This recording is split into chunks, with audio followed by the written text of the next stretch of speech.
இதே நேரம் அவர் அளித்த வாக்குறுதிகளில் போர் நிறுத்தம் என்பது முக்கியமானது. இப்பொழுது இஸ்ரேல் பாலஸ்தீன போர் மீண்டும் துவங்கியிருக்கிறது. இப்பொழுது அண்மையிலும் தாக்குதல் நடத்தப்பட்ட 50க்கும் மேற்பட்டோர் கொல்லப்பட்டிருக்கிறார்கள். இன்னொரு பக்கம் ரஷ்யாவும் யுக்ரைன் மீது தாக்குதல் நடத்தி 18க்கும் மேற்பட்டோர் கொல்லப்பட்டிருக்கிறார்கள். அந்த பாதிப்பும் நிகழ்ந்திருக்கிறது. இதற்கு மத்தியில் தான் ட்ரம்பினுடைய இந்த வரி விதிப்பு பிரச்சனையும் எழுந்திருக்கிறது. இந்த மூன்றையும் கோர்த்து பார்க்கிற பொழுது, ஒன்று சேர்த்து பார்க்கிற பொழுது உலகம் என்னவாக போகிறது எதிர்காலம்?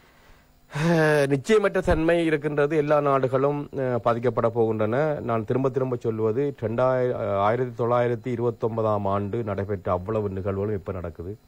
அப்பொழுது ரஷ்யா விட ஜெர்மன், இத்தாலி, ஜப்பான் இந்த 3 நாடுகளும் தான் நாடு பிடிக்க விரும்பின. பல நாடுகளை தாங்கள் கைப்பற்ற வேண்டும் முயற்சியில் ஈடுபட்டன. இப்பொழுது அமெரிக்காவுக்கு கிரீன்லாந்து தேவைப்படுது, கனடா தேவைப்படுது. அமெரிக்காவும் அதை பற்றி பேசுகிறது. பனாமா கால்வாய் தங்களுக்கு வேணுமென்று சொல்லுகின்றது. ரஷ்யாவுக்கு யுக்ரைனை தாண்டி ஐரோப்பாவில் பல நாடுகளை ரஷ்யா விரும்புவதாக பிரான்ஸ் அதிபர் கூறுகின்றார். மற்ற பக்கத்தில் பார்த்தீங்கன்னா சீனா தாய்வானை கைப்பற்றலாம் என்ற கதை வந்து கொண்டிருக்கிறது. இப்பொழுதும் 3 நாடுகள், அப்பொழுதும் 3 நாடுகள், இப்பொழுதும் 3 நாடுகள். ஆகவே இது அடுத்த கட்டத்துக்கு எவ்வாறு போகுது அப்படின்னா, இது உலகம் பொருளாதாரம் என்று சொல்லும் போது உங்களுக்கு தெரியும் 1929 பிறகு உலக பொருளாதார கோட்பாடுகள்லாம் மாறிவிட்டன. 1929ஆம் ஆண்டுக்கு பிறகு இருந்த கோட்பாடுகள் வேற. 29ஆம் ஆண்டுக்கு பிறகுதான் இந்த தாராள வர்த்தகம் அரசாங்கத்துடைய தலையீடெல்லாம் வந்தது. அது பிறகு பிரித்தானியாவில் இருந்த உலக தலைமை அமெரிக்காவிடம் போய்விட்டது. இப்பொழுதும் அதே மாதிரி தான். செட்டியா 100 வருஷம், 29ஆம் ஆண்டா 100 வருஷம் வரப்போகுது. 100 போது மீண்டும் அந்த காட்சிகள் இறங்க இருக்கின்றன. ஆகவே இது ஒரு உலக பொருளாதார மந்தத்துக்கு ஏற்பட்டு இப்ப ஹங்கேரியில நான் ஒரு உதாரணம் சொல்வேன். அந்த காலகட்டத்தில் இந்த பணவீக்கம் எவ்வாறு இருந்தது உங்களுக்கு தெரியும்.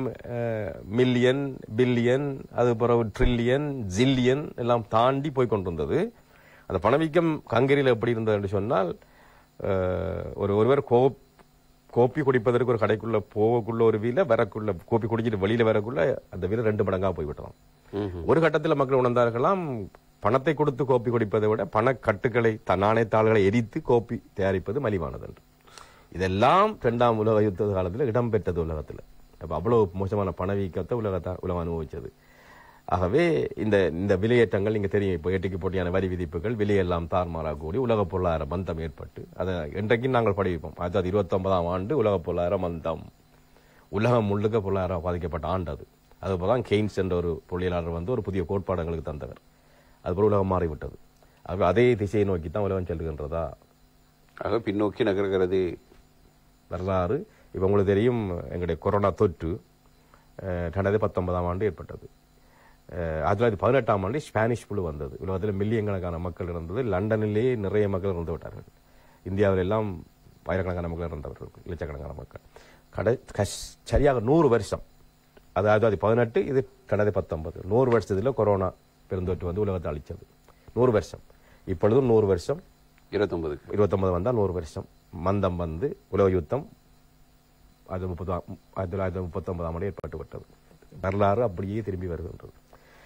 ஆகவே உலகம் அச்சத்தில் தான் இருக்கின்றது. பொருளாதார மந்தத்தை நோக்கித்தான் இலங்கை உட்பட ஏழைய நாடுகளும் நகர்கின்றன.